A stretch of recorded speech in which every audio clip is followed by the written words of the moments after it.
Thank you. One more time for your host. Oh, man. It's good to be here. I was reading this article in the New York Times. It was pretty interesting. It was saying that men reach their sexual peak at age 50. And it was also saying that women reach their sexual peak at age 18.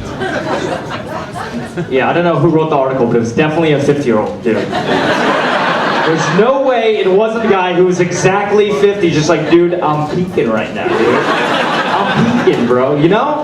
I didn't know you could do that. I didn't know you could just write articles and fucking hype yourself up like that, you know? I didn't know that was an option, because in that case, I would have started writing articles of my own, you know? I would have started writing articles that said men with black hair have the smoothest balls or some shit. That's what I would have started saying. But you can't really trust what articles say just because you read a bunch of ridiculous stuff, you know? Like, I remember I was reading this one article, it was talking about Asians. And it was saying how even though Asians are doing pretty well in this country, we have like a ceiling we hit in terms of the potential we have in the corporate world. And the term they used for this ceiling, they called it a bamboo ceiling. They were trying to argue for Asian rights, so they said bamboo ceiling, dude. It's like maybe the first step to progress is to not say bamboo ceiling, right?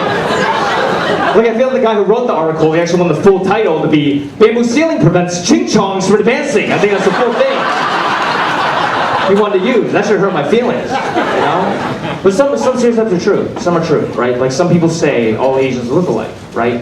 Which, I don't disagree with that, but here's the thing.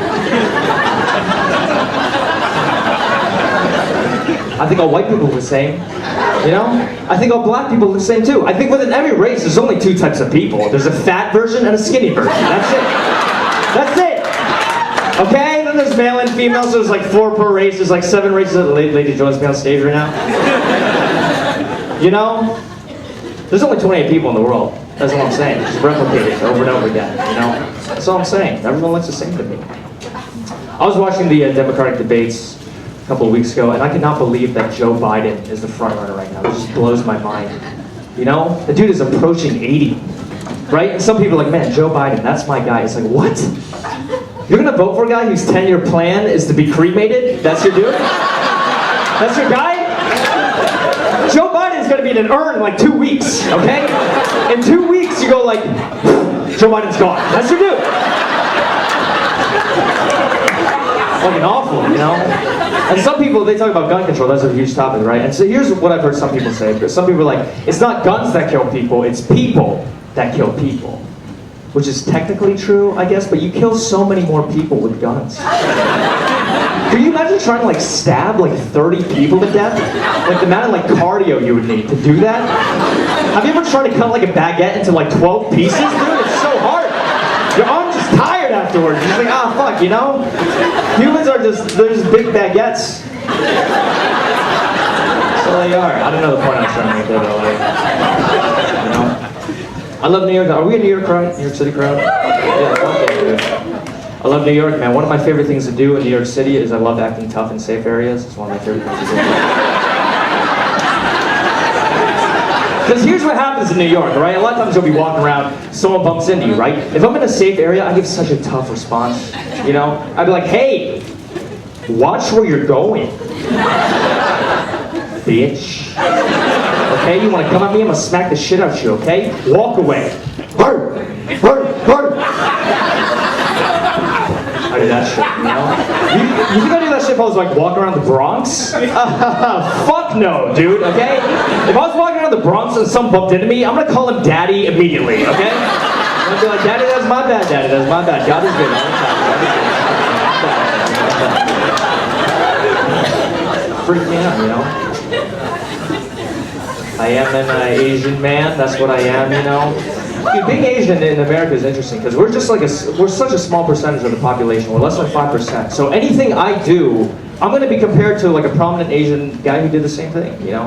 Like for instance, if I play basketball, I'm Yao Ming, right? If I play soccer, still Yao Ming. Dude, if I became like a world-class chef, I would cook like Yao Ming somehow. It doesn't make any sense. Right? Can you imagine as a white dude just like you having to go through that shit, right?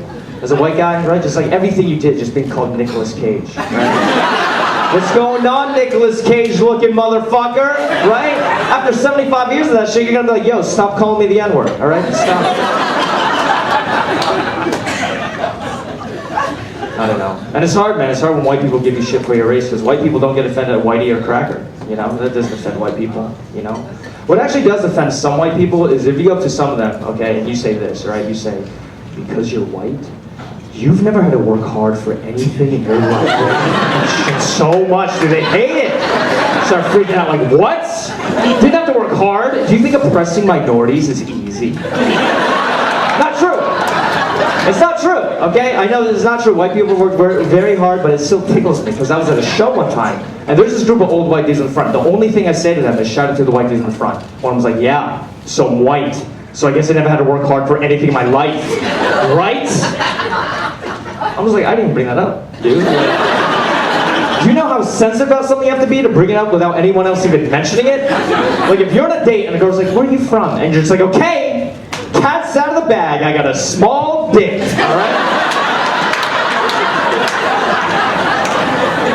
I got a mic open. You'd be like, what? What the fuck are you talking about?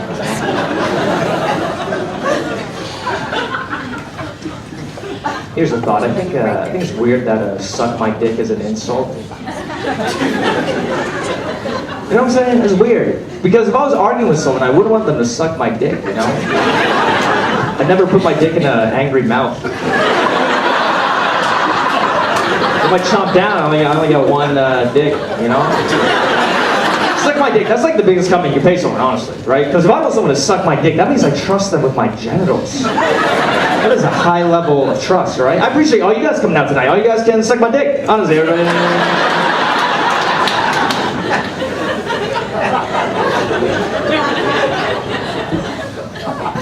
I don't know. Here's the last thing I'll say is, one thing about me is my lung has collapsed on me 3 times in my life. That's a true thing. My lung's collapsed on me 3 times in my life. Thank you for the laughter, man. It was very fucking psycho in the front. Your lung collapsed, dude? You can't breathe? It's collapsed on me 3 times in my life, you know? And then we would always ask the doctor, we'd be like, why does my lung keep collapsing? You know? And the doctor would be like, well, we don't know why your lung keeps collapsing, but what we can tell you is that once it has collapsed before, the chance that it collapses again are higher. And we're like, thank you for that? That was the worst answer ever. Not only did you not answer a question, you also gave us bad news we didn't ask for. That's like the kid went up to his dad, like, Dad, could you help me with this long division homework? And the dad's like, I gotta be honest, I didn't know how to do long division, but what I can tell you is that you're adopted. That's what I do. And they eventually did a procedure to fix my lung, but one of the consequences of that procedure was like, I can't go scuba diving. You know, can't go scuba diving, which, before that, I really didn't give a shit about scuba diving. In the moment they told me that news, it became the most important thing in my life. I was very angry. I was like, dude, I can't go scuba, dude. You take away scuba, my essence is gone. You guys are a great crowd. Give up yourselves.